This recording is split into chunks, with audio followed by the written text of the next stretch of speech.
Friends for Life is an AIDS service organization. We provide HIV prevention and supportive services to people who are infected and affected by HIV/AIDS.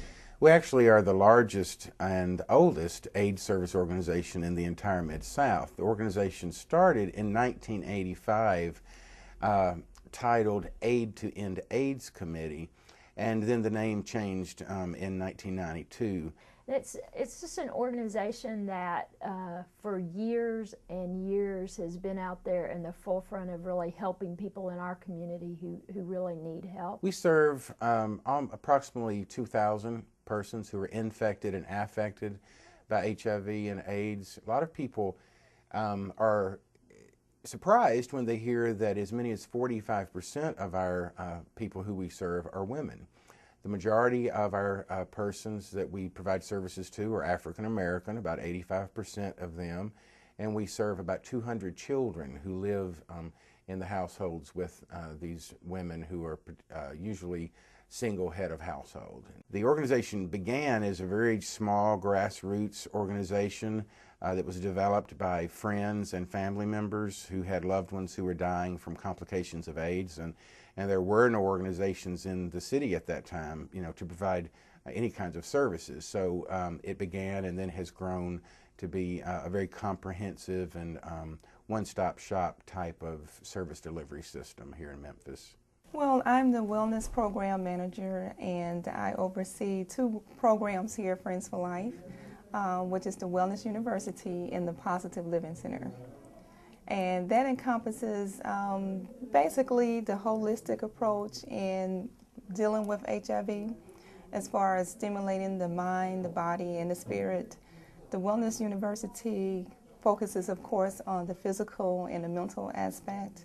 We have Wellness University, which is our scholastic situation, where we have classes for them to attend daily that deal with things like nutrition, leadership. The leadership class is one that I teach.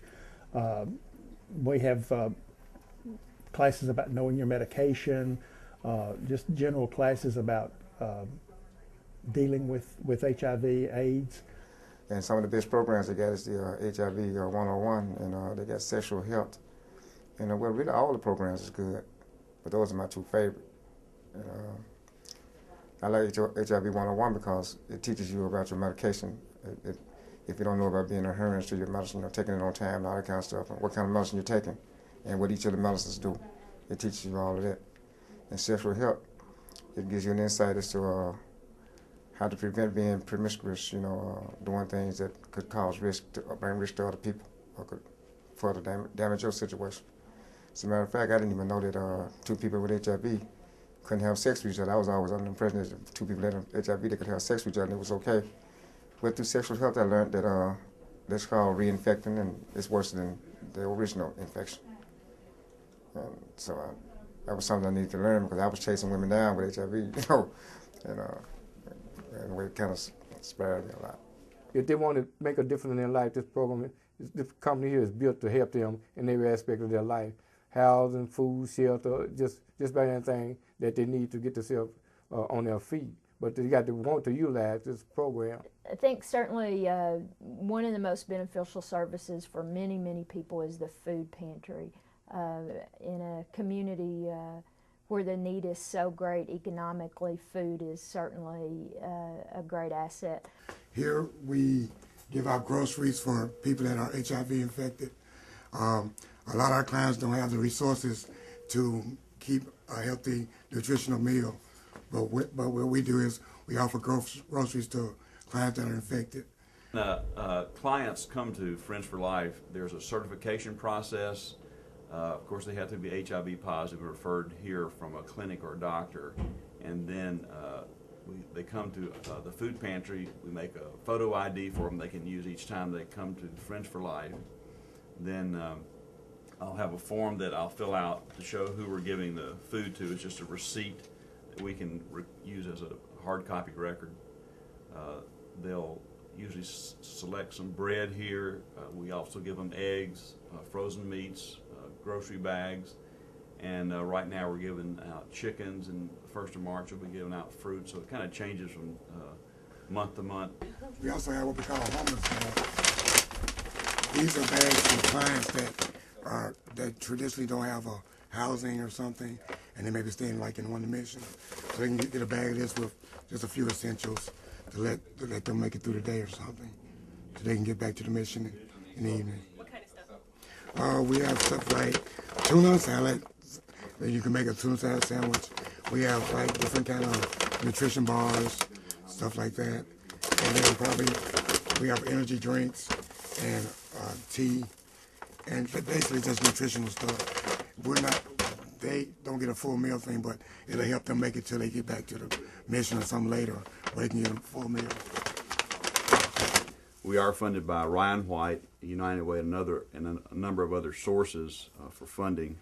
And we average about 350 clients every 2 weeks, about 700 or more per month. And we last year distributed about 11,000 bags of groceries. So we're really happy to be able to help clients here who are affected or infected by HIV or AIDS. We probably need to go downstairs to the basement where you can see the full deal about the food pantry. I'm the food pantry assistant here. I'm kind of like a little gopher. I like my little gopher job. As I said before, I place the order for the food. I unload it when it gets here. Pull it up to make the bags and get them upstairs. Any aspect I can do for the agency. We order, as Robert said earlier, we order food from, the majority of it comes in from the food bank. We get it through Ryan White grants, United Way grants, and several other grants. We get our food paid by the pound from the food bank. We place an order once a week and get a shipment usually on Thursdays, sometime between 8:30 and 10.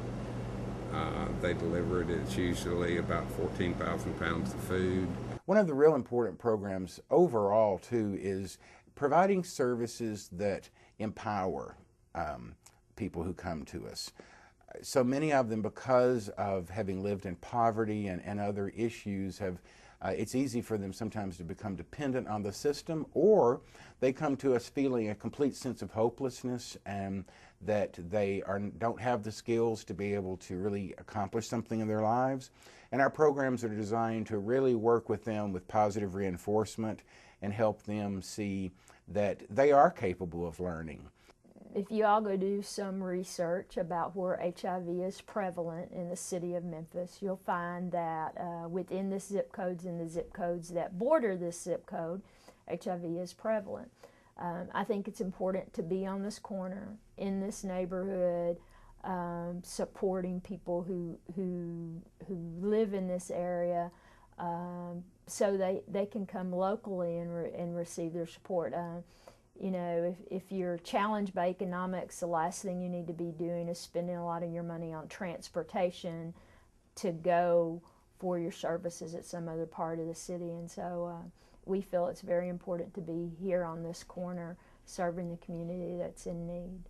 And you know, it's so much easier to place people in these categories with which you're uncomfortable, rather than seeing that this is a disease that your next door neighbor, you know, may have. The person who you go to church with and sit beside at the pew may have. And we're just ordinary people, because HIV is not a disease that seeks out any particular group. It is a disease about high-risk behaviors. You know, what I would say to you is that people who have HIV are no different from you and I.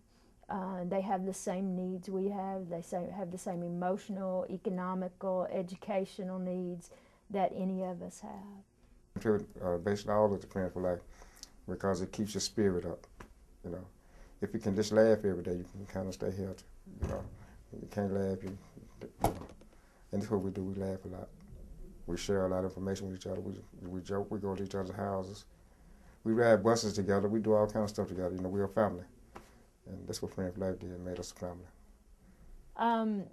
The one thing that I appreciate about Friends for Life is that we're a hopeful place. A lot of times, and I do meet people who are newly diagnosed, and when I meet them, the thing that I express to them is there's hope. There is life after this diagnosis. And one of the things that we do here is live life after the diagnosis. And I think that's really important. You know, I always say when people get that diagnosis, you remember Charlie Brown's teacher, wah, wah, wah. Kind of after you get that diagnosis, there's a little while there that's all you hear is Charlie Brown's teacher. You don't hear much past that. And who we want to be is after your head clears and you're beginning to say, where am I going, what am I doing? We want to be that place where you can put your feet on the ground and not only provide hope, but provide you some concrete opportunities to move your life forward.